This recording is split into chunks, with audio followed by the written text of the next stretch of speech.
सुबह माही 5 बजे उठकर नाश्ता बनाकर अमन को नाश्ता करवा देती है और उसका टिफिन पैक कर देती है।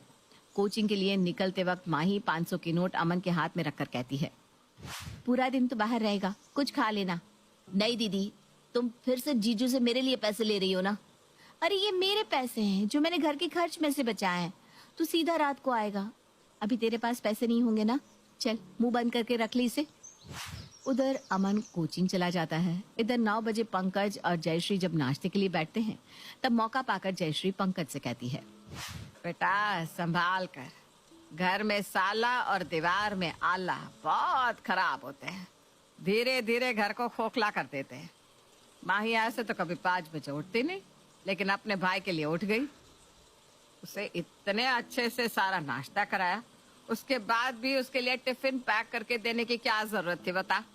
ऐसे तो राशन बहुत जल्दी खत्म हो जाएगा, ऊपर से तुझसे छुपा कर पैसे दिए जा रहे हैं, पता भी है। ऐसा कुछ नहीं है माँ, एक आदमी कितना ही खा लेगा, कोई अपने पेट से ज्यादा तो खा नहीं सकता। तुम इन सब बातों में ध्यान मत दो। दिन बीतने लगते हैं। जयश्री पंकज को भड़काने का एक भी मौका नहीं छोड़ती। इधर माही अपने भाई को सपोर्ट करने के लिए ऑनलाइन काम करना शुरू कर देती है। इसी तरह दिन बीतने लगते हैं और एक रोज जयश्री पंकज को अपने कमरे में बुलाकर कहती है, पंकज संभल जा, अभी भी वक्त है। मैं देख रही हूँ जब से अमन इस घर में आया है, माही घर से ज्यादा अमन में लगी रहती है। इस बार महीने भर का राशन 15 दिन में खत्म हो गया है। आज तो माही अमन के लिए इतने महंगे महंगे ब्रांडेड कपड़े भी लेकर आई है।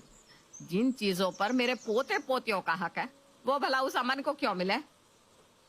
माँ, यही बात करने के लिए तुमने मुझे यहाँ बुलाया था। पंकज जयश्री की बातों को अनसुना कर देता है और इसी तरह 1 साल बीत जाता है। जयश्री के बर्दाश्त की हद पार हो जाती है और वो मौका पाकर पंकज से कहती है, 1 साल हो गया, अब ये जाएगा भी कि नहीं यहाँ से। तेरे सभी दोस्तों के बच्चे हो गए एक तुझे छोड़कर। जब तक अमन यहाँ से नहीं जाएगा तब तक माही बच्चा नहीं करेगी। अरे घर का खर्चा बढ़ता ही जा रहा है। जब देखो माही अमन को 500,000 देती रहती है। अपना कमरा तक साफ नहीं करता अमन, और तो और उसके जूते भी माही साफ करती है। शादी के बाद कौन अपने ससुराल को छोड़कर मायके वालों के लिए इतना करता है बता। देख लेना, एक दिन तू बहुत पछताएगा। आज तेरा साला आया है, कुछ दिन बाद तेरी सास आ जाएगी और तू कुछ नहीं कर पाएगा। इतने दिनों से जयश्री की बात सुनते सुनते अब उसे भी ये बात सही लगने लगती है। वो माही के पास जाकर उस पर चिल्लाने लगता है, तुम जब देखो अमन अमन करती रहती हो। अमन के अलावा इस घर में कोई और नहीं रहता क्या? तुम मुझसे अलग से पैसे ले लेती हो और घर के खर्च में से पैसे अलग से बचाकर अपने भाई को दे देती हो। इतना पैसा उसे किस लिए चाहिए?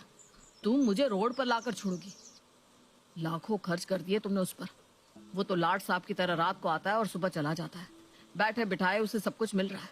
आने दे उसे, आज नहीं छोड़ूंगा मैं। वापस फुटपाथ पर जाकर रहे। आप मेरे भाई के बारे में कुछ भी बोले जा रहे हैं। उसने कोई आपके पैसे नहीं लिए, वो खुद के पैसों से पढ़ रहा है। मुझे तुम्हारी बात नहीं सुननी। पंकज और माही में बहुत देर तक बहस होती है। रात को अमन घर आता है और कहता है, दीदी बहुत जोरों की भूख लगी है, खाना लगा दो ना। अमन हाथ धोकर खाने की मेज पर बैठ जाता है और पंकज उसी वक्त उसके पास लड़ने के लिए पहुंच जाता है। पंकज जैसे ही अमन से कुछ कहने को होता है कि अमन उसके हाथ में बाइक की चाबी पकड़ाकर कहता है, जीजू मैं आपका ही वेट कर रहा था। आज मुझे मेरी पहली सैलरी मिली है और उसी से मैंने ये बाइक आपके लिए ली है। मैंने कभी पापा को नहीं देखा, लेकिन आप में मुझे मेरे पिता नजर आते हैं। चलिए बाइक देखते हैं जीजू। अमन की बात सुनकर पंकज की आंखें भर आती है। तूने नौकरी कब पकड़ी? तू तो अभी पढ़ रहा है ना? जीजू जहाँ मैं इंटर्नशिप कर रहा था ना, वहीं मेरे नॉलेज और काम से खुश होकर बॉस ने मुझे जॉब पर रख लिया। पंकज अमन को गले लगाकर कहता है, तू मेरा बड़ा बेटा है, मुझे माफ कर दे अमन। मैंने तेरे लिए बहुत बुरा भला सोचा। अब तू कहीं नहीं जाएगा, यहीं रहेगा अपने जीजा के साथ। जीजू एक राउंड करके आए। अमन और पंकज बाइक से घूमने निकल जाते हैं। जयश्री के सारे किए कराए पर पानी फिर जाता है और अमन, माही और पंकज के दिल को और करीब हो जाता है।